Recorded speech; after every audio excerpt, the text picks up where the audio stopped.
E começamos o nosso episódio piloto aqui do Resenha Cultural, o seu mais novo podcast aqui do YouTube, em uma parceria do Diário Intelectual e o Instituto Cultural Carcarás, aqui de São Luís do Maranhão. E como não podia ser diferente, eu estou com o nosso queridíssimo companheiro de todas as horas, Lima Campos Júnior, que vai me acompanhar aqui nesse bate-papo cultural. E aí, Campos? Tudo bom? Boa noite a todos. Sempre um prazer estar com meu amigo, meu irmão, meu compadre Micael Amorim. A gente está nesse trabalho aqui há quase 10 anos, né, de É um divulgação bom tempo? da autocultura, sobretudo através da influência do professor Olavo. E agora a gente está no YouTube e num novo cenário, Novo tá? E cenário. em parceria do Diário Intelectual, que é uma novidade também. Espero que vocês gostem. Eu tenho certeza que o pessoal vai gostar, então já aproveita. Inscreva-se aqui no canal, clica aqui para se inscrever, curte e comenta aqui os nossos vídeos. O Diário Intelectual é uma iniciativa, assim como o Instituto Cultural Carcarás, Campos Júnior sabe muito bem disso, também faz parte lá da equipe do Diário, de alunos do professor Olavo de Carvalho. Então, o Diário Intelectual tenta, pelo amor de Deus, guardadas as devidas proporções, não me entendam mal, o Diário Intelectual tenta ser uma espécie de continuador do trabalho do professor Olavo. Nós sabemos que o professor Olavo tem como uma das características do seu trabalho o ser meio anárquico, né? Escrever sobre aquilo que lhe interessa no momento. Olavo escreveu pra caramba, falou mais ainda, ele mesmo se dizia um falador, não um escritor, né? O que é muito interessante. Então, o pensamento do Olavo está ali, ó, cheio de pontas soltas, cheio de estudos que ele iniciou, mas não teve tempo ou não teve interesse de continuar. E nós, do Instituto Cultural Carcarás, em parceria com o Diário Intelectual, um abraço para o Bernardo, que está nos ouvindo e nos vendo também, né? Nós decidimos, em 2015, fundar um grupo para estudar as aulas do COF, estudar as apostilas do COF, e através disso tentar desenvolver estudos que viessem a, humildemente falando, tentar continuar aquilo que o Olavo começou na sua obra. Então, em um novo cenário, né, muito mais chique, agora a gente está chique aqui, né, Campos? Estamos chiques, né, aqui nesse novo cenário. Nós vamos trazer para vocês entrevistas, conversas, bate-papos, resenhas muito interessantes sobre literatura, sobre cultura, conversas sobre livros, como nós falávamos aqui em Que é o que off, vamos né? fazer hoje aqui. Que é o que vamos fazer hoje aqui. Então, já convidamos você a se inscrever, siga o nosso trabalho nas redes sociais e seja bem-vindo ao nosso primeiro de muitos que virão Resenha Cultural. Campos, vamos começar pelo começo. Muita gente fala em cultura, em estudo, em vida intelectual, com todas as aspas possíveis. Virou uma espécie de fetiche falar sobre vida intelectual, né, cara? Infelizmente, as redes sociais e a popularização desses conteúdos tem, obviamente, o seu lado bom, o seu lado positivo. É justo que aconteçam esses debates, essas conversas, ainda mais em um território, falo aqui do território brasileiro, aonde esses assuntos eram tabu, eram proibidos, eram censurados mesmo por uma casta de intelocratas, né? Aqueles que decidem o que vai ser discutido, o que não vai ser discutido, a tese que vai ser aprovada, a tese que não vai ser aprovada. Tudo aquilo que a gente está cansado de saber que acontece nas universidades brasileiras, né? Essa censura, essa perseguição a certos temas. Mas vamos lá, vamos tentar desmistificar a coisa, contando a nossa trajetória. O que tu achas? Como foi que tu chegaste a conhecer o trabalho do professor Olavo? Bom, eu conheci o Olavo ali por volta de 2009, 2010. Né? 2010, ainda tinha o Orkut, no final do Orkut, ali, transição do fim do Saudoso Orkut. Orkut. Todo mundo que acompanha esse debate intelectual e político no Brasil vai compreender que essa virada mais à direita do Brasil e mais cristã, por incrível que pareça, Max, ela tem muita força do Orkut, sabe? Foi no Orkut que essa força contra-revolucionária Aham. conseguiu voz pela primeira vez no Brasil. Tal como tu falaste, todo o debate intelectual se dava precisamente nas academias. Né? E as academias são instituições propriamente de esquerda. Então, quando o Olavo vem com um outro discurso baseado em intelectuais que não se lê, que ninguém tinha conhecimento nas instituições de ensino superior, então isso foi meio que um impacto. Tá? Então, o Olavo, além de trazer o seu próprio conhecimento, o seu próprio pensamento intelectual, ele trouxe também uma nova forma de ensinar, tá? Não só a filosofia, mas ensinar a percepção política de uma forma muito clara, de tal sorte que ele falava de temas muito complexos, com uma linguagem bem popular, às vezes com palavrões bem grotescos. Ele imitava o Alborguete, né? O saudoso grande Alborguete. Mas ele conseguia falar de filosofia, de problemas políticos, sabe? De uma forma que todo mundo entendia. Eu acho que essa mistura de intelectual com ser do povão, entre aspas, acho que é o grande sucesso do Olavo. Ele conseguiu fundir essas duas coisas. Sem dúvida. O Olavo acertou a mão no imbecil coletivo, sim, né? Onde ele fizeste isso que tu estás falando. Ele uniu, o Olavo uniu a linguagem erudita com a linguagem popular. Nos livros. Muito interessante isso. É o cogito ergo sum. Mas tem um detalhe. O Olavo, ele trouxe um mecanismo uma forma, não é nem mecanismo, ele desenvolveu um mecanismo de comunicação com os alunos e com as massas que não era evidente ainda no Brasil. Que foi o TroutSpeak. Foi pioneiro. Ou seja, ele usou a internet para falar de temas complexos, para analisar situações políticas, para analisar a concepção de conjunturas internacionais, assuntos temáticos de alta complexidade. E ele usava o TroutSpeak, tinha um alcance absurdo para a internet naquela época, que não era tão popular assim. Exatamente. Sabe? Não era tão popular assim. E ele tinha esse alcance absurdo. 2009, se eu não estou enganado. Ele começou em 2009, foi até 2014. Isso, ele parou ali. 2014, acho que foi o último. Isso. 2014. Cara, a esquerda, isso é uma coisa que eu conversava com o Ricardo. A esquerda nunca vai perdoar o Olavo. Essa galera blogueirinha, essa galera do UOL, essa galerinha das redes, por ter sido pioneiro, cara. Ele criou isso aí, pô. O Olavo criou a venda de cursos no Brasil, não, obviamente no Brasil. Pela internet, sim. Pela internet, a venda de cursos online. O magistério pela internet foi praticamente O magistério pela internet, que hoje é muito comum, você entra no Instagram. Criar grupos de pessoas que se conectavam a um determinado assunto, foi ele, que hoje tem vários grupos de WhatsApp e tal. Isso, intercomunicar grupo de mototaxista, grupo de não sei o que, o Olavo foi o primeiro. Olha, vocês criam um grupo de pessoas que estudam realmente. Tem os mesmos interesses. Que estejam interessados em um pensamento intelectual realmente sério. Um velhinho criou isso aí, inclusive, pô. Desbravou a internet. Eu criei isso aqui para desenvolver uma comunidade de tal sorte que eu conseguisse unir em todo o Brasil pessoas que tinham esse vínculo, essa verve intelectual e quisessem desenvolver isso.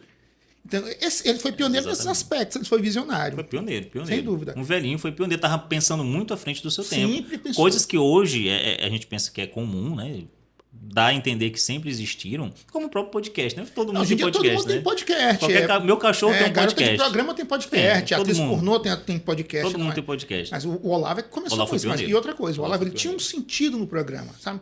Ele selecionava as notícias. Hoje em dia o pessoal tem programa Jovem Pan, não sei o quê. Todo mundo comenta notícias do dia. O Olavo ele dizia que dava muito trabalho aquele TroutSpeak, porque ele tinha que, primeiro, selecionar as notícias, né? Vou falar disso, disso e disso. Não obstante, ele tinha que correlacionar aquilo com uma série de leituras, com uma série de circunstâncias e eventos de médio e longo prazo, e essa correlação tinha que ser feita. Então ele dizia, inclusive no último TroutSpeak, ele disse, olha, eu vou parar, porque agora eu estou sem tempo, tenho que escrever, tenho que lecionar, e isso dá muito trabalho. Sim. Dá muito trabalho, não só selecionar as notícias, mas como correlacioná-las com o assunto. O Olavo ele falava, por exemplo, do partido do Obama, Partido Democrata. Né? Teve um programa dele que ele falou sobre a reeleição do Obama. Acho que foi contra o Mitt Romney. Ele falava, olha, o Mitt Romney, você não perdeu em nada. O problema é o controle das maquininhas. Não, há muito tempo o Olavo falava nisso. Sobre essa necessidade de você ter uma forma de fazer uma auditoria a respeito das maquininhas de pão lá que contam aquelas coisas, que não posso dizer o nome. Não pode falar o nome, mas então o Olavo foi o primeiro a dizer que é necessário que haja auditoria nisso. O Olavo foi o primeiro não.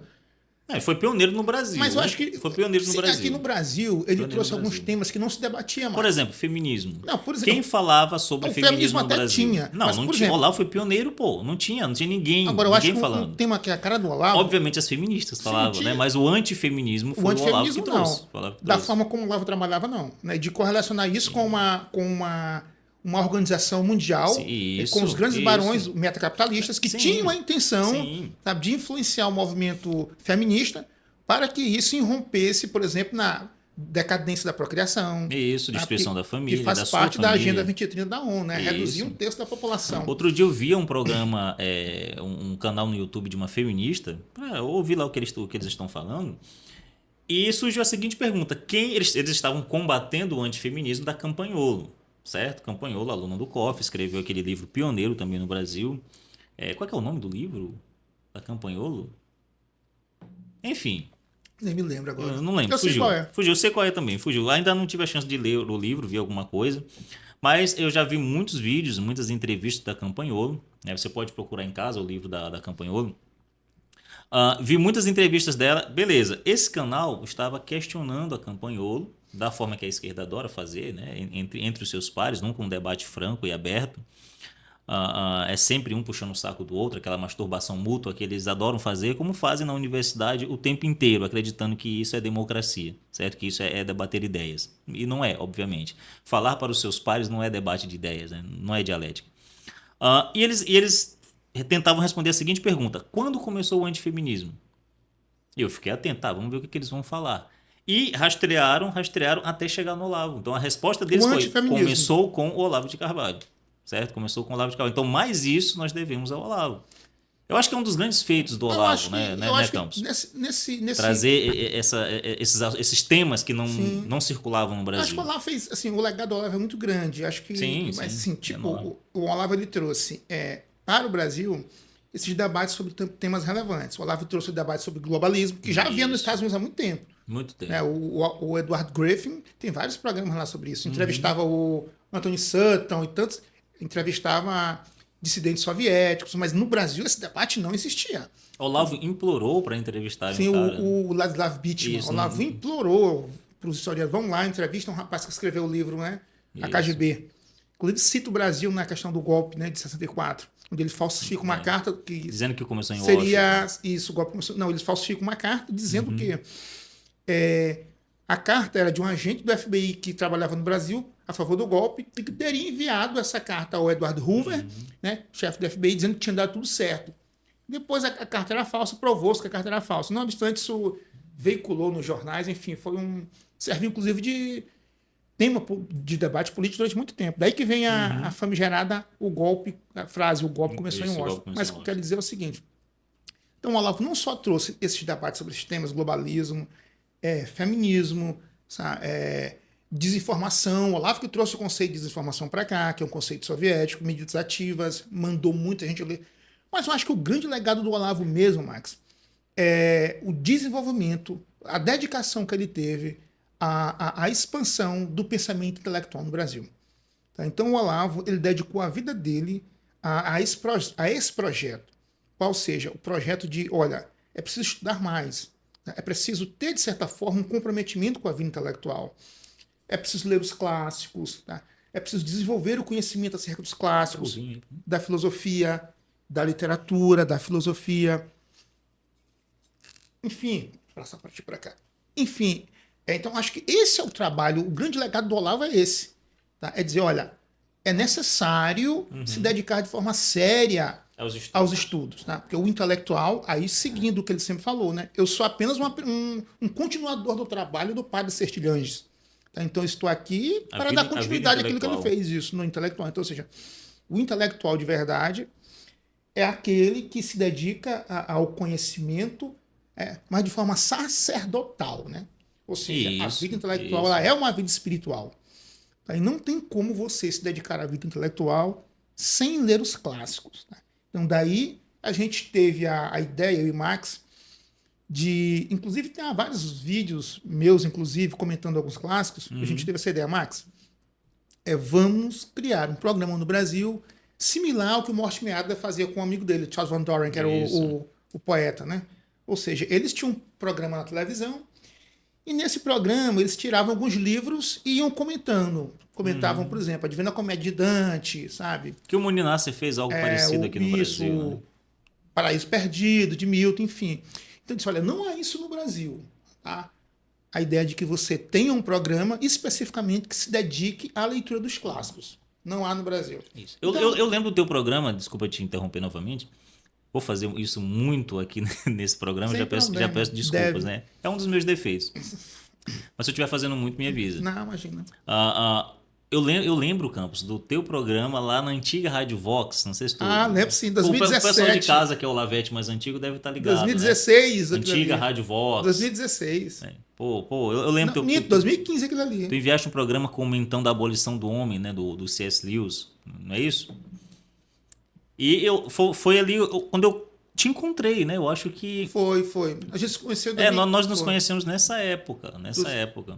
Através dos eventos da UFMA, Sim, né? sim. Que nós organizávamos lá na UFMA, a gente acabou tendo esse contato. Mas continue. Sim, enfim. Então, a gente teve essa ideia, eu e meu amigo Micael, disse, Max, falta isso no Brasil. Essa ideia de você criar um programa para se dedicar à leitura dos clássicos. Há muitos comentários sobre notícia do dia a dia. Bolsonaro, não sei o quê. Alexandre de Lula, não sei o Moraes, quê, né? Lula. Mas não há programas que de fato se dediquem a comentar os clássicos e discorrer sobre a importância dos clássicos na construção de uma vida cultural que propicie o ascender, o avanço, tá? De uma sociedade. Sim, é por isso que a nossa está nessa situação. Isso, ou algum programa que, como o Olavo, né? A exemplo do Olavo, parta dos fatos do dia para uma visão mais ampla, né? Indo para os clássicos, indo para a filosofia, indo para a teologia. O Olavo fazia isso, o Throat Speak era isso. Lembra-te. O Throat Speak era uma aplicação, Campos, só concluindo, o Throat Speak era uma aplicação das teses filosóficas do Olavo. Você vai ler a teoria dos 4 discursos do Olavo, que está lá no livro sobre Aristóteles, em Nova Perspectiva. O que é o Throat Speak? É isso, a aplicação dessas teses. Então, se você não conhecer a teoria dos 4 discursos, não conhecer a teoria dos fatos sem testemunha, da intuição do Olavo, a teoria da intuição do Olavo, do conhecimento por presença, né, melhor dizendo, muito bem explicado por Ronald Robson no seu livro sobre o Olavo, você não vai entender o Throat Speak. Por isso que a galera só prestava atenção nos palavrões, né? Eu complemento mais, eu concordo plenamente contigo, eu só vou mais além. Se você não tiver um bom conhecimento literário, se você não tiver um bom conhecimento de ciência política, se você não tiver um bom conhecimento de filosofia, você também não entendia o Throat Speak. Não entende. Porque o Olavo falava de desinformação, medidas ativas, entendeu? De subversão. Então, se você não souber o que é subversão na concepção soviética, você não entende o que o Olavo está dizendo. Se você não entender a questão da desinformação, tal como o Olavo trabalhava, você não entende. Ou seja, o Olavo não era só um velhinho desbocado. Nunca como foi. Querem pintar. Uma linguagem chula, né? O Reinaldo Azevedo adorava chamá-lo de chulo. Mais, o Olavo, Bobagem. Ele sempre, te lembra? Ele sempre no programa dele, Throat Speak, ele recomendava 1, 2, 3, 4, 5, 6 livros. Sim. Olha, tudo isso que eu estou falando aqui está tudo no lado das vítimas. Tem livro que até hoje eu ainda não li, que o Olavo tudo comentou que eu lá no estou Throat falando Speak. aqui está no livro tal. Então, Que sobretudo de medidas ativas, desinformação, subversão, livros que nunca foram publicados em português. Tá? Livros que mostram a verdade sobre a Inquisição. Sobre Eric Wegelin, falou muito sobre Eric Wegelin. Autor, quem conhecia Eric Wegelin? Sobre literatura. O Olavo sempre dizia, estudem primeiro literatura. Tá? Antes de estudar qualquer coisa, leiam primeiro literatura. E agora a gente vai voltar na questão dos clássicos. Bom, por que eu bato nessa questão de que você precisa ler os clássicos? Sobretudo da literatura. Vou tomar de emprestado, Max, aqui, o livro que eu te indiquei, do Northrop Frye, A Imaginação Educada, livraço. Northrop Frye, ele vai fazer o seguinte questionamento, logo no início do livro. A diferença entre literatura e linguagem, no final ele vai chegar à conclusão de que não há, Max. Ou seja, literatura é linguagem. Só que não é qualquer linguagem. A literatura é a linguagem evoluída. Então, nos países desenvolvidos, a língua vai se desenvolvendo até se tornar literatura. Isso quer dizer o seguinte, que se você não conhece a literatura, você não conhece a língua no seu nível mais elevado. Tá? Você conhece a língua tão simplesmente no seu nível mais rasteiro. Ou você para e estuda e se dedica ao conhecimento da linguagem na forma de literatura, ou então você vai sempre falar como todo mundo fala. Você vai sempre raciocinar como todo mundo raciocina, Max. E aí, quanto menos você conhece a linguagem, mais reduzido é o teu raciocínio. Vamos para 1984? Qual era a grande intenção do Partido Comunista lá? Reduzir a língua o máximo possível. O máximo possível, com a nova língua. De tal sorte que eles tentavam, de todas as formas, reduzir todas as formas de expressão, mudando a língua, restringindo as palavras, porque se você restringe as palavras, você restringe o horizonte de raciocínio da pessoa. Ou seja, não limite o seu conhecimento da linguagem. Limitar-se a não conhecer a linguagem na sua totalidade, na sua extensão, implica dizer que você está limitando o seu poder de raciocínio. Tá? E a ditadura mais brutal é a ditadura que deixa burro. Então, Orwell, ele percebeu isso em 1984, e aqui a gente já está falando dos clássicos. Você vê que lá era muito interessante a distinção que havia na sociedade, Max. De um lado você tinha o povão, né? A prole. A plebe, e do outro lado você tinha o partido. Tá? Então, a vida dos membros do partido era cheia de regras. Não pode isso, não pode aquilo, não pode casar, não pode... E a plebe lá? Era liberar tudo. Libera Sexo geral. livre, droga, Libera cachaça. Por quê? Porque é o seguinte, se você tem uma vida desregrada em todos os aspectos, isso quer dizer o seguinte, você vive só para os instintos. Então, quanto mais você vive para os instintos, menos racional você é. Menos você usa a inteligência. Né? Ou seja, liberdade, já conversamos sobre isso 1 milhão de vezes, mas como esse é o programa inicial, eu vou É o piloto. dar o luxo de repisar esse assunto. Você só pode ser livre se você for inteligente. Não existe liberdade fora da inteligência, Max. Já conversamos sobre isso, eu, tu, Loureiro. Por quê? Ora, liberdade implica opção de escolher. Escolher com discernimento. Se tu não tens o discernimento, tu não escolhes. Tu és ignorante. Daí vem a acepção de Sócrates, né? Você não faz o mal porque quer. Você faz o mal por ignorância. Então, inteligência implica escolher com discernimento. Sem inteligência, não existe liberdade. Entendeu a diferença? Ou seja, se você pega um animal, pega um leão, por exemplo. Tem liberdade um leão, Max? Não, Por que ele não tem liberdade? porque ele não é inteligente. Logo, ele serve a quem? Aos instintos. Isso. Né? Então, ele é Por escravo. falta de palavra melhor é isso. Certo. Então, ou seja, ele serve a quem? Ao instinto. Ele faz o que o instinto determina. Exatamente. Então, quando você se submete a uma vida de submissão ao instinto, você é tudo menos livre. Você está se comparando a um animal. Você está escravo de quem? Do instinto. Escravo do Então, ou instinto. seja, essa foi a grande ideia do Partido Comunista no 1984. E aí, não preciso colocar esse cara numa grade. Basta que eu o transforme num animal selvagem, cara. Perfeito.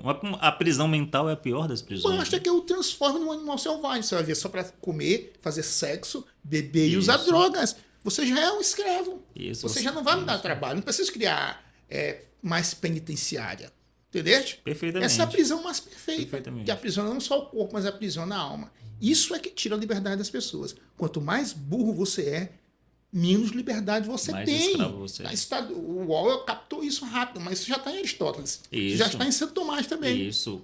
O final do livro, vou dar spoiler aqui do final no livro, pô, mas se você ainda não leu 1984, aí o problema já é teu, né? Não é meu. Mas dando aqui spoiler do final do livro, Campos, tu lembras o que o partido queria com Winston no final das contas? Lembro. No final das contas, Winston foi capturado, certo? Eles queriam que ele acreditasse que 2 mais 2 é igual a 5. Que era o recondicionamento. Não queriam que ele repetisse da boca para fora, que ele memorizasse. Não, ele tinha que acreditar. Ele tinha que acreditar do fundo do seu coração que 2 mais 2 é igual a 5. Ou seja, quando o inimigo te vence dentro da tua cabeça, acabou, cara. Acabou. Aí não tem mais volta, entendeu? Só um milagre. Aí não tem mais volta. Você realmente se tornou um escravo no sentido mais brutal, radical do termo. Que é o histérico. Que é o histérico. Entendeu? Exatamente. Então, o Winston amava o grande irmão, cara. O final do livro são Mas essas veja, frases no final do mas livro que o Orwell eu coloca. vou contar também aqui Winston no final. amava o grande Vou irmão. contar também no final. No final ele morre, né? Mas tipo assim, Max, por que ele não morre antes? Porque ele não amava o grande irmão ainda. Isso, então veja, ele só poderia morrer depois do recondicionamento. Depois do recondicionamento. Ou seja, o método do partido tinha que ter eficácia. Sim. Porque se ele morresse sem Ele seria um Marte. ele seria um Ele seria e um o mártir. partido falhou. O Exatamente. partido não conseguiu chegar ao seu objetivo com ele. Isso. O partido falhou. Então, primeiro o recondicionamento funcionou? Funcionou. Agora você pode morrer. Agora você morre. Entendeu? Agora você Então, ou morre. seja, primeiro, eles vão te matar intelectualmente. Isso, uma dominação psicológica. Psicológica. Não só através de emborrecimento em massa, no sentido de ocultar a informação do povo, né? Por que o povo votou em Lula? Por que o povo votou na Dilma? Você acha que é porque o povo adora Lula e Dilma? Também, né? Tem gente que gosta. Mas porque o povo não sabia, Campos, de quem era Dilma Rousseff, quem é Lula, certo? O que o povo sabia é o que estava na Rede Globo. O que o pessoal sabia de Lula e Dilma, do PT, é o que sai na Rede Globo, é o que sai na mídia, é toda essa baboseira, essa diarreia mental que a gente vê nos jornais hoje em dia, né? Quem lê jornal hoje é sintoma de, sei lá, burrice no seu mais alto grau. Então o povo não tinha conhecimento das informações, então não tinha como haver um debate minimamente sério sobre o assunto quando um dos lados não faz circular as informações. O Olavo também falou sobre isso. E Olavo foi pioneiro ao dizer Ou seja, isso. primeiro, ele estava certíssimo. educa-se o povo. Não adianta cuspir no povo. Ele dizia isso, Olavo. Não adianta cuspir no povo, gente. Vocês não podem cuspir no Nordeste. Entendeu? Não pode cuspir no Nordeste. É preciso educar primeiro. Isso, o povo tá... Lembra o que ele dizia? Você foi lá educar o povo? Não, então não adianta cuspir nele. Exatamente. Você foi lá? Exatamente. Ajudou em quê? Eu sempre falo com a minha esposa o seguinte, Campos.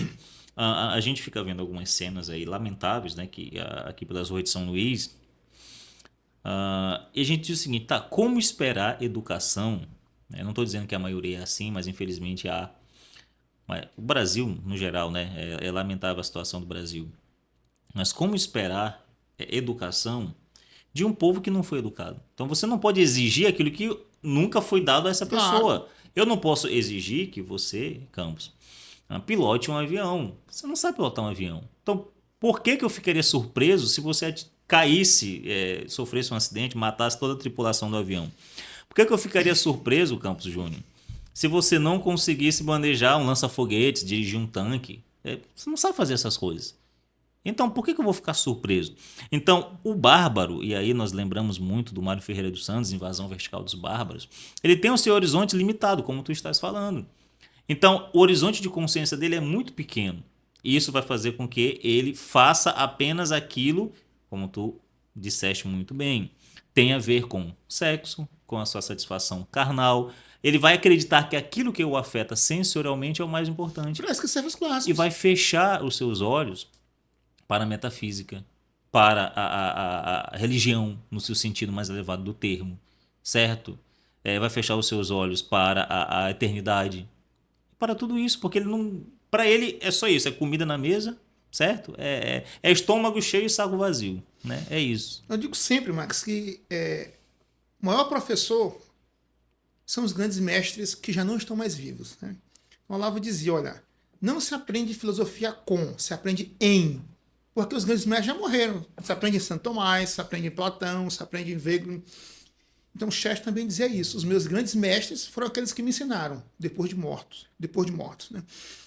E assim, daí a necessidade que a gente sentiu de montar esse programa, de dar publicidade aos clássicos. Isso. Porque, na verdade, se a gente olhar bem, e o Olavo dizia isso, né? Você vê o seguinte, meu filho, todos esses debates políticos que apresentam hoje já foram debatidos lá na Grécia Antiga. Maquiavel já estava lá, verdade. Entendeu? Todo esse pessoal já estava lá. O relativismo moral já estava em Sócrates. Tudo. O relativismo religioso já estava lá.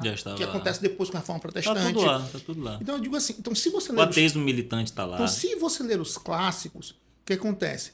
Você adquire uma percepção da realidade mais apurada, mais avançada. Vou te dar um exemplo.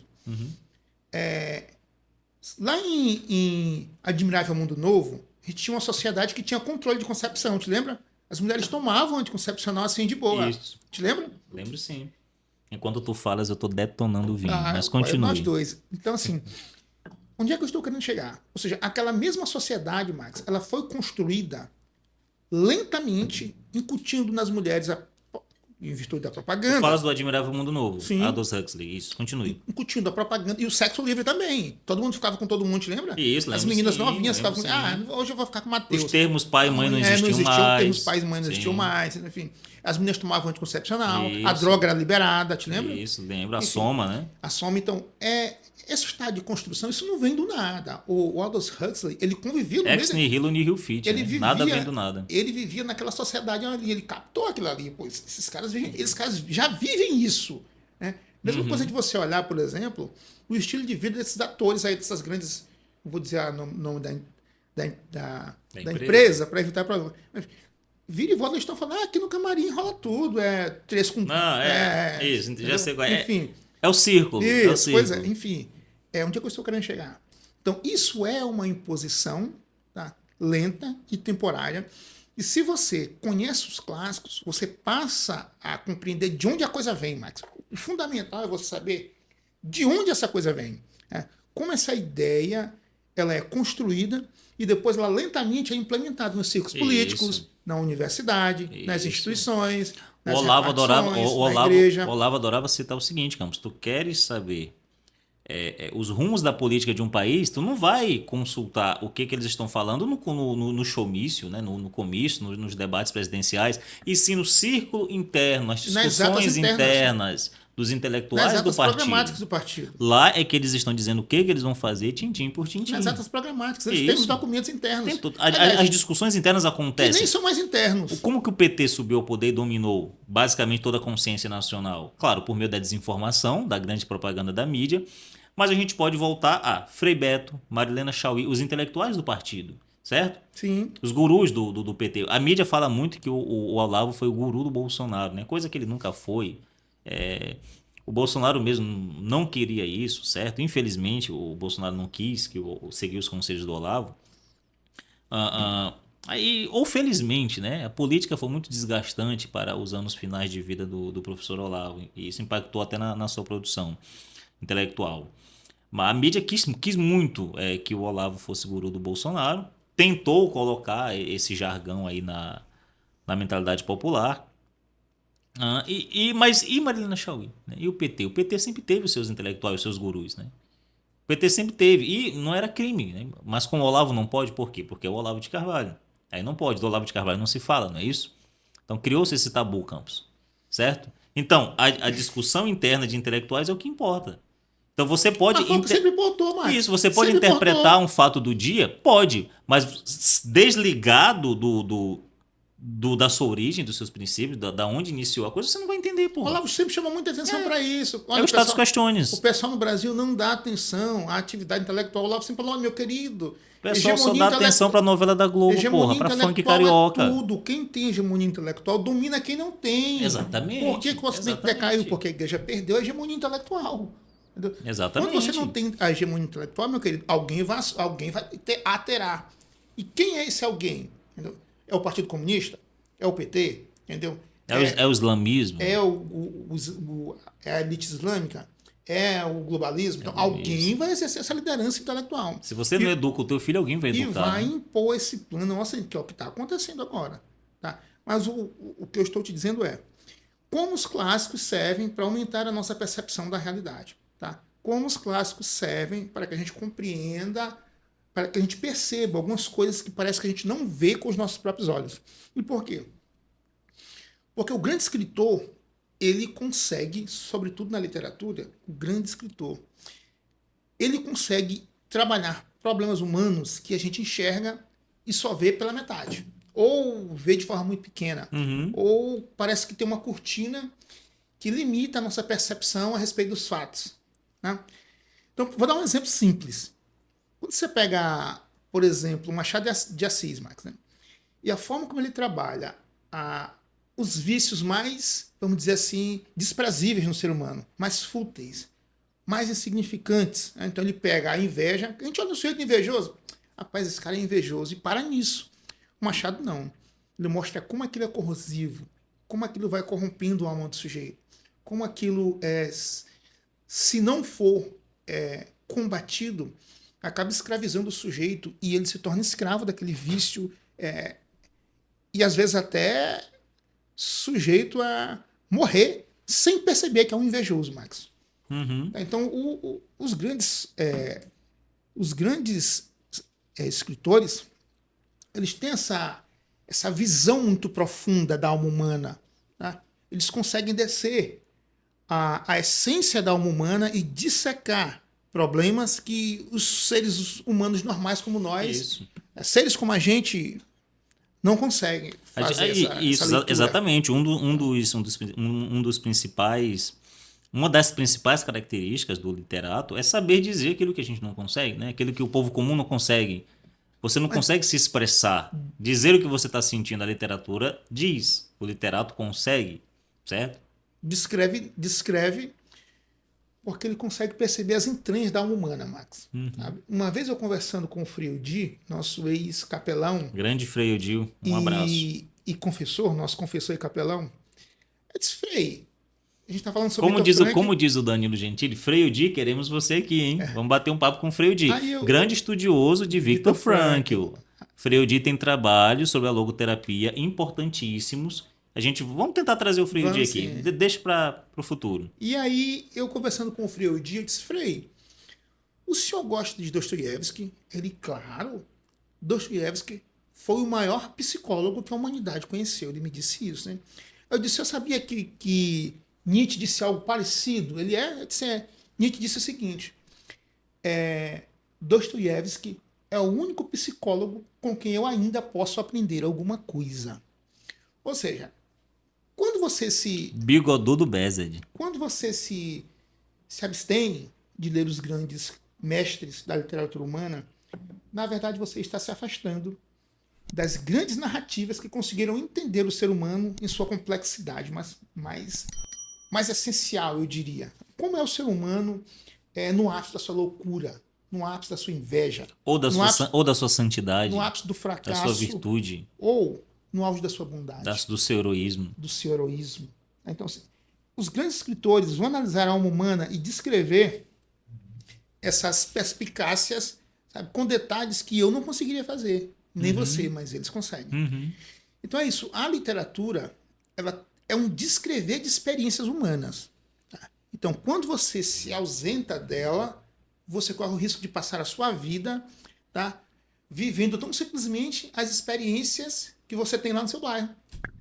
Ou seja, pensa o seguinte, Max. Qual seria a possibilidade de eu viver uma experiência nas guerras napoleônicas? Zero. Eu não tenho como voltar no tempo e, sabe? Mas a literatura te dá essa chance.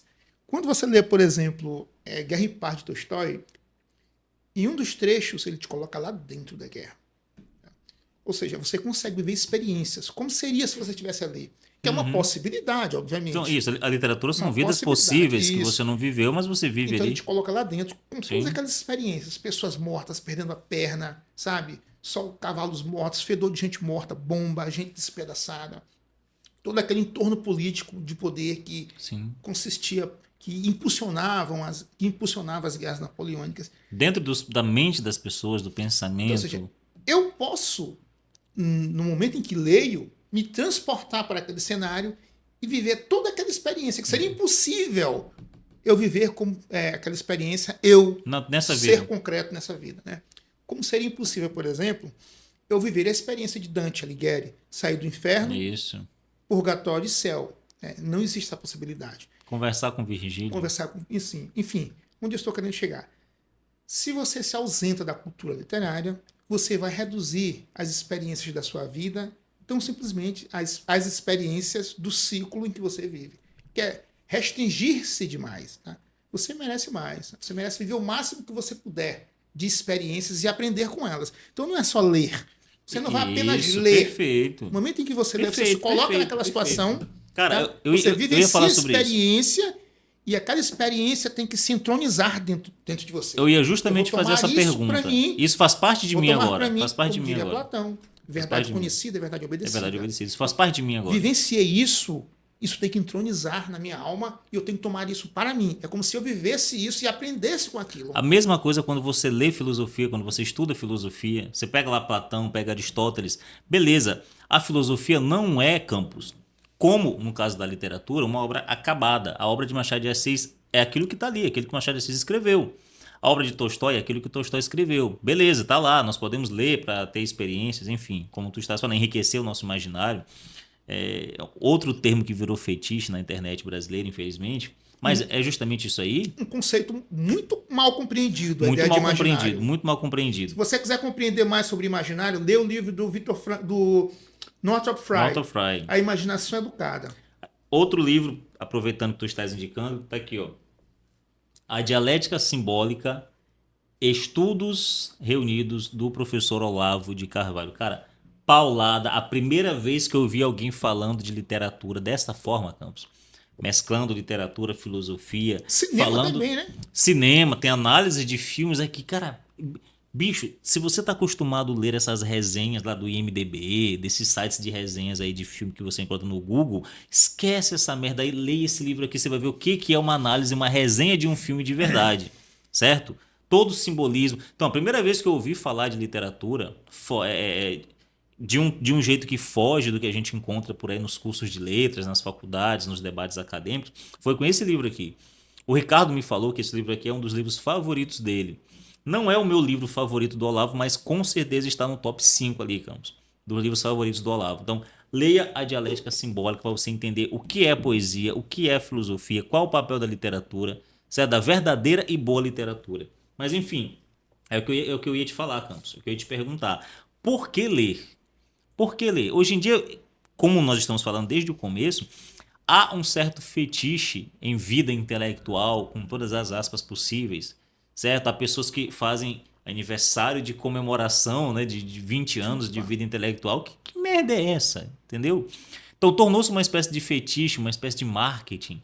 Você vê hoje todo mundo, a direita brasileira está passando por uma fase terrível. Por quê? Criou-se na direita brasileira uma bolha da mesma forma que havia na esquerda. A esquerda sempre falou para os seus pares, e eu falo isso com o risco de estar fazendo isso nesse momento, né? Está apenas falando para os iguais, falando para os pares. Espero que não, né? Eu realmente quero que outras pessoas venham a ver esse programa e, por que não, criticar, questionar o que nós estamos falando aqui e trazer um outro ponto de vista do mesmo nível, obviamente, né? Não com xingamento, nem com nada disso, nem com ofensa, nada disso. Mas esse é um debate sério, né? Um debate sério. Eu ia te perguntar, Campos, por quê? Criou-se esse fetiche, a direita tem falado para uma bolha, certo? Se você pegar o livro do Ronald Robson, cadê? Tá aqui em algum lugar. Esse aqui, ó. Contra a Vida Intelectual, do Ronald Robson, ou Uma Iniciação à Cultura.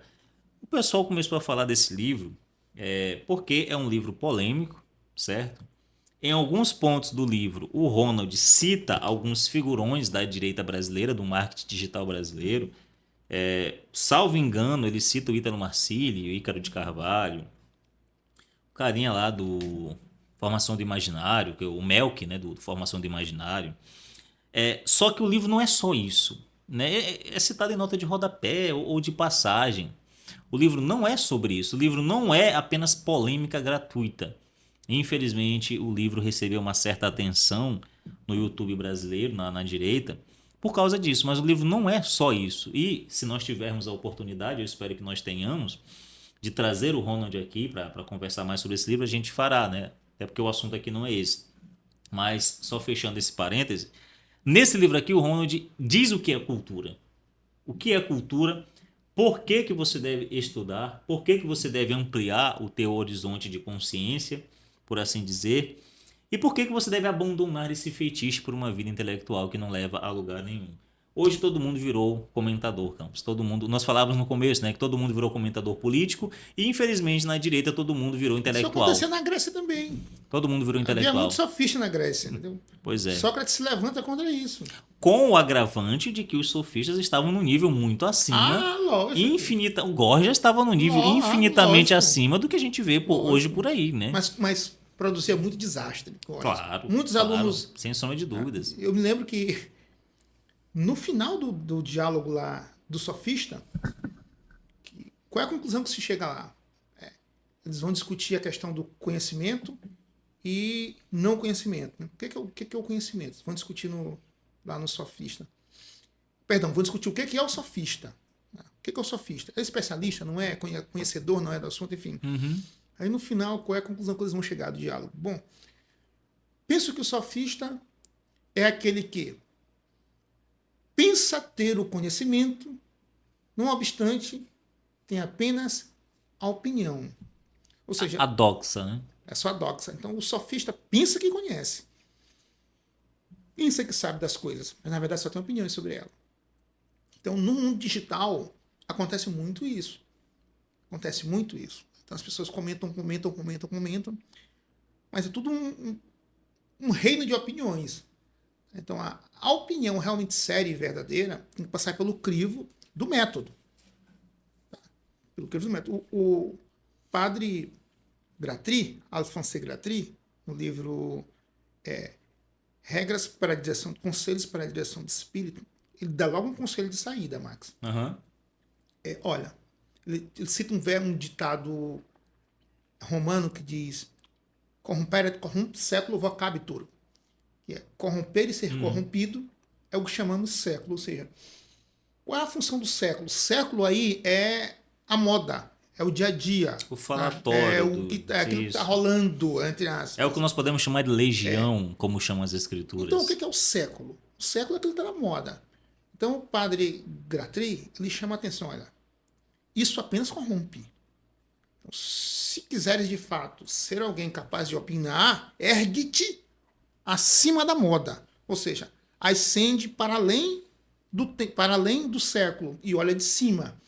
Ou seja, observar e tecer comentários contundentes mediante conhecimento implica dizer que você tem que estar acima do século, Max. Por quê? Porque aquele que julga tem que estar acima da coisa julgada. Se você está no século, Santo Agostinho diz isso. Se você está na moda, você está na turba. O próprio Nato Freud diz isso na Imaginação Educada. Sai da turba. A turba é um lugar de perturbação. Na turba não há inteligência. E a turba, repito aqui, existe tanto na direita quanto na esquerda. Em todo lugar. Olavo já dizia, o imbecil coletivo da direita é tão pernicioso quanto o imbecil coletivo da esquerda. O que a gente está falando aqui serve tanto para a direita, para a esquerda, para comunista, para muçulmano. Nós não estamos fazendo um discurso político. Não, para muçulmano, serve para tudo. Para católico, ateu, para tudo. O Baltazar Gracian diz isso. Ou seja, é a cultura que civiliza o indivíduo. Tá? É ela que faz com que ele deixe de ser bárbaro. Então, sem cultura, a gente retorna para o estado de barbárie. E é para isso que você lê. Então, isso independe e aí eu se é de direita ou de esquerda. Isso. E aí eu respondo a pergunta, né? Tu também já estás respondendo. Por que se lê, certo? Eu falava desse fetiche, né? Que o Ronald comentou muito bem aqui no Contra a Vida Intelectual. Livraço, Campos. Que também é um convite à sinceridade, a uma vida sincera, que eu acho que está na base da vida intelectual, né? Na verdade, você não pode ter uma vida intelectual genuína. Esse termo já é esquisito, né? Vida intelectual. O que é uma vida intelectual? Né? Você tem que ter a vida comum, você tem que viver, né? Se você conseguir viver, já tá bom. Né? É isso que você tem que fazer, viver, certo?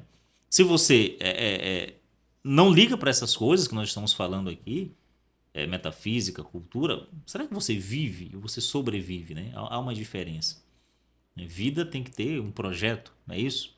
E hoje o que nós mais vemos são pessoas que não têm projeto algum, não sabem para onde querem ir, não sabem onde querem chegar, vivem um dia de cada vez, né? Deixa a vida me levar, né? Como cantava o Zeca Pagodinho. Como uma folha seca, né? Ou um barquinho no meio do mar, né? Para lá e para cá. E tem que haver ordenação, ordem, certo? É típico do intelectual, do homem de estudos, do homem que fica perto da virtude, que anda com a virtude, que anda com Deus, o ter uma alma ordenada, por exemplo. A desordem gera o quê, Campos?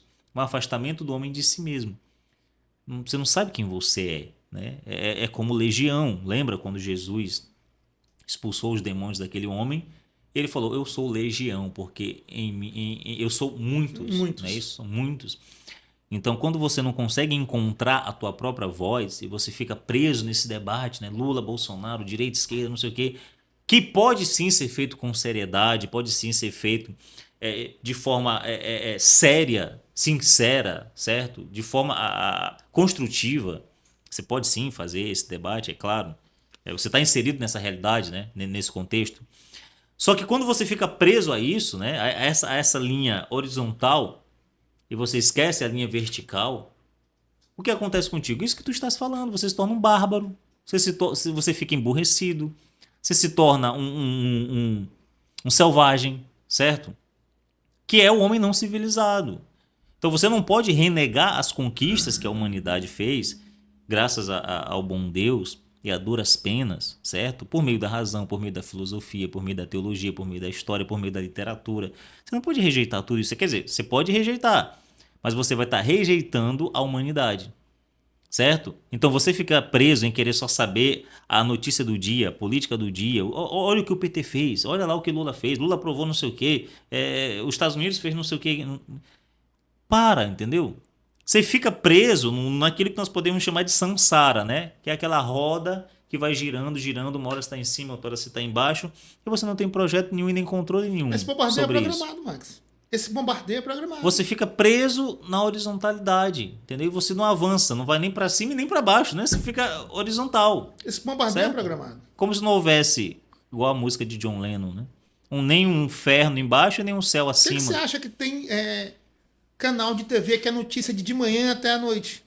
CNN, Globo News, começa o tempo todo. Só notícia, notícia, notícia, notícia, notícia. Isso é programado. E aí junta um ato de corrupção do governo com um assassinato que aconteceu não sei aonde, com uma atriz global que foi vista bebendo água na praia não sei da onde, e você não consegue mais ter senso de proporções. Fulano de tal que se separou, Fulano de namorado tal traiu não sei quem. Fulano de tal que traiu não sei quem, e você não tem mais o senso de proporções. Peraí, mas o que é importante e o que é menos importante? Não sei. Porque tá lá uma notícia que realmente tem alguma relevância para o mundo ao lado de Bruna Surfistinha que bebeu água mineral na praia não sei da onde. Saca? Então é disso que a gente tenta fugir. Então se você não encontrar a tua voz, aquilo que é você de fato, né? Não essas vozes da mídia, do grupinho, da panelinha, seja de direita ou de esquerda.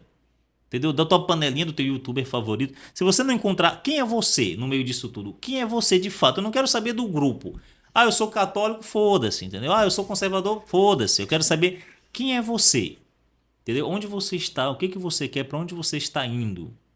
Certo? É a tua voz, pô. É essa voz sincera que pode falar com Deus, já dizia o Olavo. Essa voz é que pode falar com Deus, porque isso é quem você é. A gente põe várias máscaras, né, Campos? Mas quando nós vamos falar com Deus, né, você entra lá no confessionário, por exemplo, qual é a ordem que a igreja dá? Pô, você tem que ser direto e você tem que dizer o seguinte: filo porque quilo, né? Fiz porque eu quis. Eu fiz esse pecado porque eu quis fazer. Foi eu que fiz. Ah, não, porque foi fulano de tal que me incentivou. Não, você fez. É assumir a responsabilidade pelos teus atos. É o que Viktor Frankl buscava com a logoterapia. É o homem que é responsável pelos seus atos. Eu fiz porque eu quis. E o que nós vemos hoje? Uma avalanche de propaganda ideológica, que nós sabemos muito bem o que eles querem com isso. Uma avalanche de propaganda ideológica onde as pessoas não são mais responsáveis pelos seus atos. Porque é negro, porque é pobre, porque é isso, porque é aquilo. Então está justificado. Certo? Você não decide mais. O poder da decisão, Campos, tu falaste sobre isso. O poder da decisão só pode existir em quem é livre. Quem é livre decide, certo? Escolhe. A própria raiz etimológica da E palavra liberdade pressupõe inteligência. pressupõe inteligência. Sem inteligência ninguém pode ser livre. Isso. A raiz etimológica da palavra elegante vem daí. Eleger, né? Escolher. O elegante é aquele homem que sabe escolher. E o Jiang Tan, filósofo francês, ele dizia o seguinte: a cada dia você tem que fazer uma hierarquia, você tem que hierarquizar os bens, certo? Há bens maiores e bens menores. Um exemplo grosseiro aqui sei lá, ler um gibi da Turma da Mônica é um bem, não é uma coisa ruim. Mas ler a Divina Comédia é um bem maior. Então há uma hierarquia de bens que você tem que fazer todos os dias e você tem sempre que optar pelo mais elevado. Todos os dias. Você tem que optar pela coisa mais elevada. Então o homem inteligente é o homem que elege, o homem que escolhe e escolhe pelo bom. Não é isso, Campos? Sim. Escolhe pelo bom. Escolhe pelo bom porque ele tem inteligência. Sem inteligência ele não conseguiria escolher. Né? Porque escolher não é só pegar A ou B. Escolher é pegar o A porque eu sei porque eu estou pegando o A. Isso, exatamente. Justifique sua resposta. Justifique sua resposta. Eu tenho discernimento para pegar o A. Por isso que eu não vou pegar o B. Tá? Escolher não se escolhe apenas aleatoriamente. Tá? Escolher aleatoriamente. Para se escolher aleatoriamente, Max, não se precisa de inteligência. Pega uma criança de 2 anos, entendeu? Bota uma bola vermelha e uma bola amarela. Ela escolhe qualquer uma. Você bota aqui uma bala envenenada e uma bala sem veneno. Ela escolhe qualquer uma, é sorte. Então, escolher aleatoriamente não pressupõe inteligência. Precisa de inteligência. Então, pega um cachorrinho, né, para dar um exemplo mais concreto, né, um animal sem inteligência. Ele não vai, qual ração ele vai escolher? Qualquer uma, entendeu? Se você dá comida, ele come. Essa é a necessidade de você desenvolver um poderio de inteligência necessário. Então, é necessário que você se desenvolva intelectualmente para que você tome decisões na sua vida conforme aquilo que é reto, conforme aquilo que é justo, conforme aquilo que é moderado, diria Platão. Senão você não vai ter uma vida feliz. Enganam-se aqueles que acham que vida feliz é fazer o que se quer. Né? Como ensina bem Platão, é engorjas. Engorjas. Logo no final, eles vão discutindo o que é a vida feliz. A vida feliz é a vida reta, justa e moderada. É viver segundo a reta razão. Julgar todas as coisas segundo a reta razão. Andar conforme as virtudes e afastar-se dos vícios. Né? Então você tem que saber o que é vicioso e o que é virtuoso.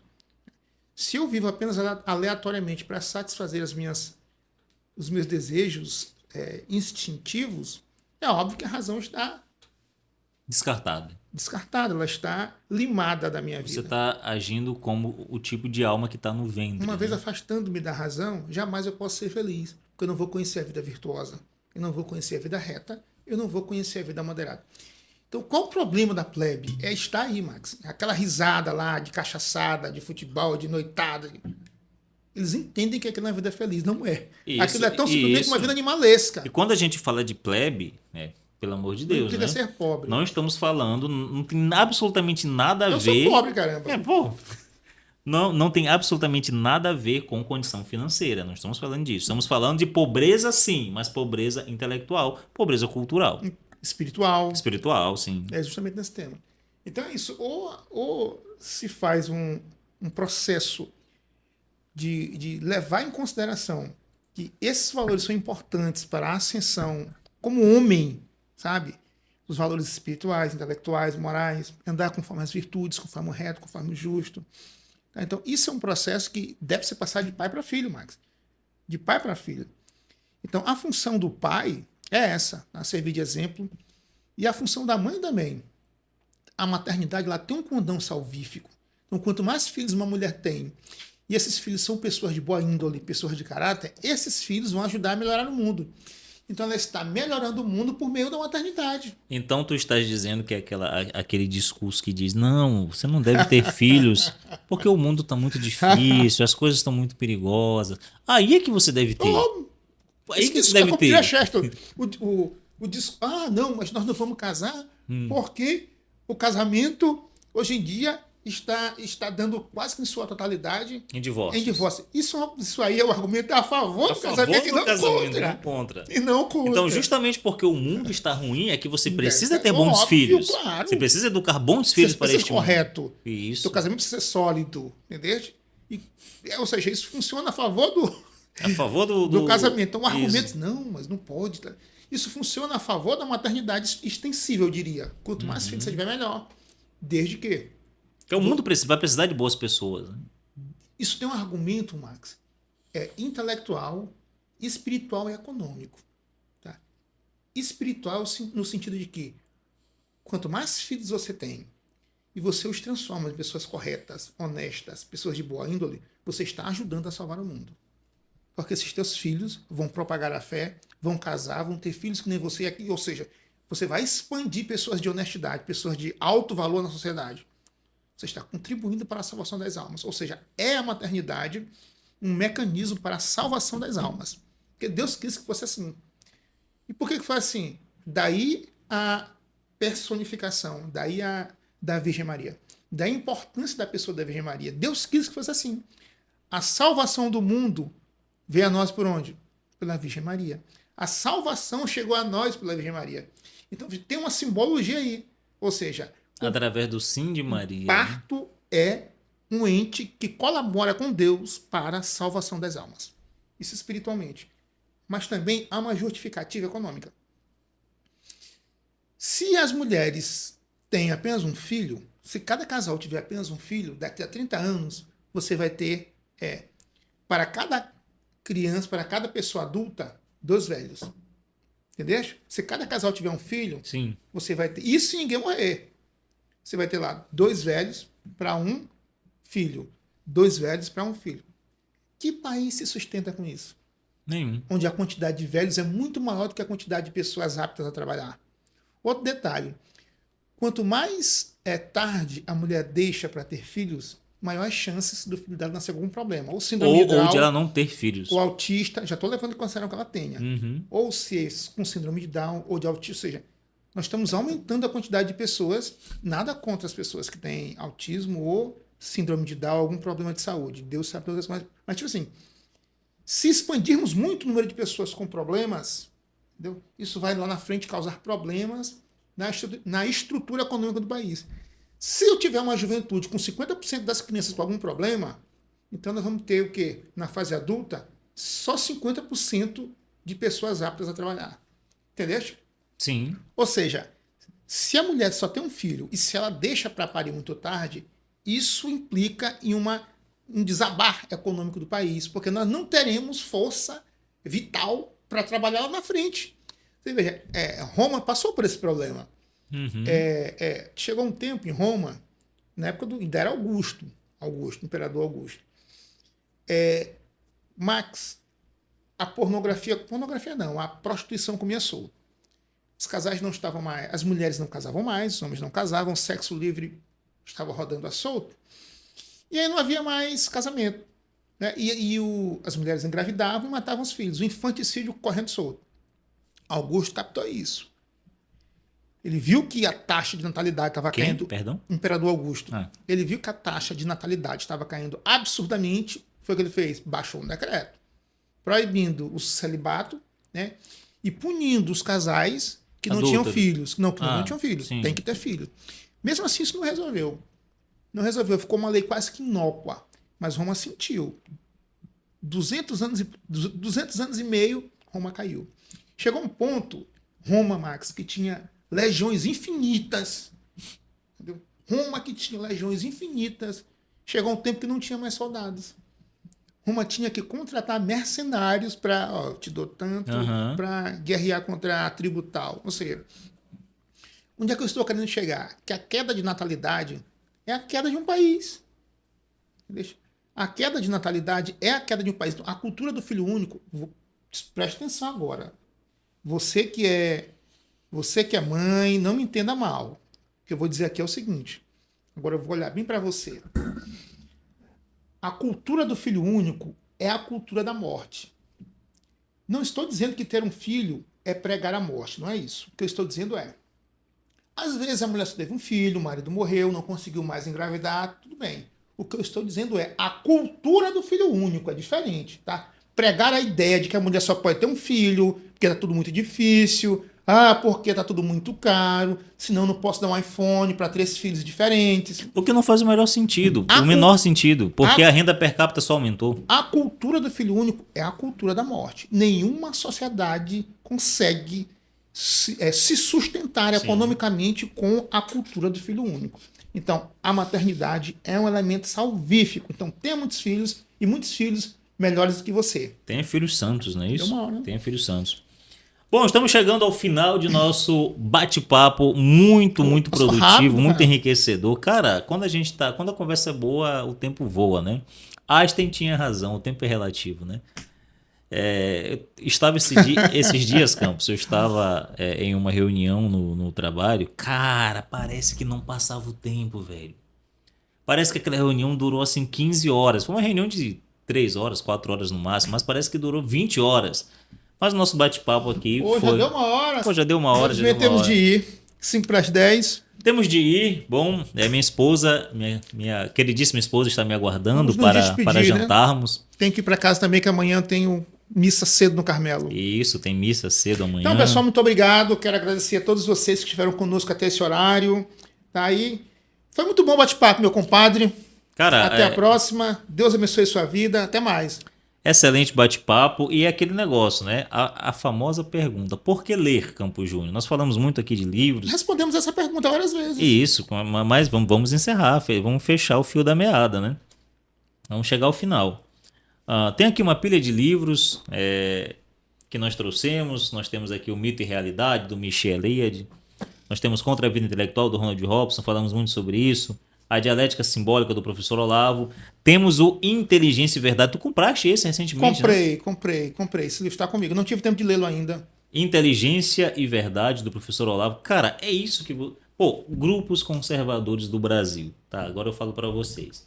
Canais, youtubers conservadores do Brasil. Alunos do professor Olavo. É isso que vocês têm que comentar, pô. Deixa a guerra da Ucrânia para lá. Entendeu? Deixa... Lula fez isso... É isso aqui que vocês têm que comentar, entendeu? É essas obras do Olavo que vocês têm que comentar, certo? Infelizmente, as obras de cunho propriamente filosófico do Olavo Campos não têm tido tanta atenção quanto as suas obras mais polêmicas, né? Políticas, crítica cultural, Normal, esse tipo. normal. Enfim, é normal, mas é lamentável que até em grupos mais fechados de alunos do Olavo essas obras passem meio que despercebidas. Então, leiam esses livros. Então, por que ler? Você não deve ler só para comentar um livro. É o que nós falamos aqui. Você vai ler para comentar um livro. Por isso que eu odeio booktuber. Odeio. Detesto booktuber. Por quê? Porque o booktuber ele vai ler o livro para comentar o livro. Ele não vai ler o livro para fazer aquilo que tu falaste, para internalizar o conteúdo, para absorver todas as experiências das vidas possíveis que ele não viveu, mas poderia ter vivido, para saber todo o leque de possibilidades humanas, né, de virtudes e vícios, para conhecer de perto o ser humano. Não, ele vai ler para comentar o livro. Entendeu? Vai ler para comentar o livro. Não é para isso que você deve ler. Você deve ler, Campos Júnior, para absorver a ordem do livro, que é a ordem da realidade. A realidade tem uma ordem. Sim. Então, voltemos à realidade, né? Voltemos à realidade. Todo esse fetiche de vida intelectual, ele deixaria de existir se você lembrasse de uma coisa chamada realidade, mundo real. Qual é a sua vida, né? Cave onde você está, como diria o professor Olavo, e para de idealizar as coisas, né? Para de idealizar as coisas. Então é isso. Chegamos ao final de nosso programa. Agradecemos todo mundo que nos acompanhou até aqui. O bate-papo foi muito legal. Prometemos voltar mais vezes nesse novo formato aqui no estúdio, Podcast Carcarás, né? Junto com o Diário Intelectual. Mais uma vez um abraço para o nosso amigo Grande Bernardo. Siga-nos no Instagram, Diário Intelectual. Siga-nos também no Facebook, Diário Intelectual. No YouTube, canal do Diário Intelectual.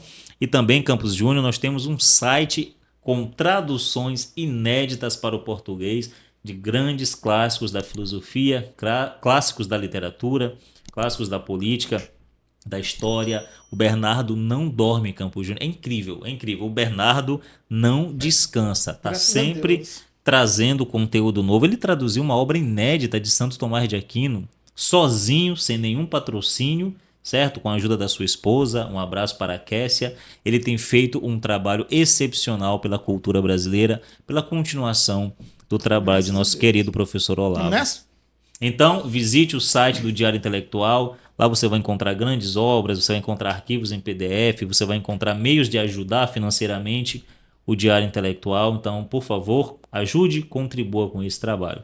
Agradeço ao meu querido irmão, Grande Campos Júnior. Prazer foi todo meu. E, mais uma vez, obrigado a todo mundo que assistiu. O Resenha Cultural, episódio piloto, é uma iniciativa do Instituto Cultural Carcarás, junto com o Diário Intelectual. Grande abraço, até mais. Salve Maria. Obrigado por assistir até o final. Se você gostou deste vídeo, não se esqueça de curtir, comentar e inscrever-se no canal para mais conteúdos sobre livros e cultura. Ative o sininho para receber notificações das nossas próximas discussões e resenhas e considere se tornar um membro do canal para ter acesso exclusivo a conteúdos especiais e participar das nossas discussões literárias. Nos vemos no próximo vídeo.